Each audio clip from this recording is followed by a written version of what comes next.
জামালপুরের সরিষাবাড়ী উপজেলার ৭ নং কামরাবাদ ইউনিয়নের একটি গুরুত্বপূর্ণ কাঁচা রাস্তা সামান্য বৃষ্টিতেই হাঁটু কাদায় পরিণত হওয়ায় চরম জনদুর্ভোগের সৃষ্টি হয়েছে।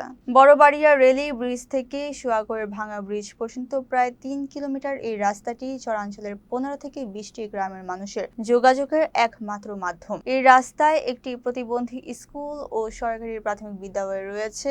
কাদা ও খানাখন্দের কারণে জরুরি প্রয়োজনে অ্যাম্বুলেন্স পর্যন্ত যেতে চায় না। এতে রোগীদের হাসপাতালে নিতেও বিলম্ব হয়। এছাড়াও যোগাযোগ ব্যবস্থা খারাপ হওয়ায় কৃষকরা তাদের উৎপাদিত ফসলের ন্যায্য মূল্য থেকেও বঞ্চিত হচ্ছেন। UP panel chairman Alamgir Hossain জানান, রাস্তাটি খুবই গুরুত্বপূর্ণ এবং দ্রুত এটি পাকা করা প্রয়োজন।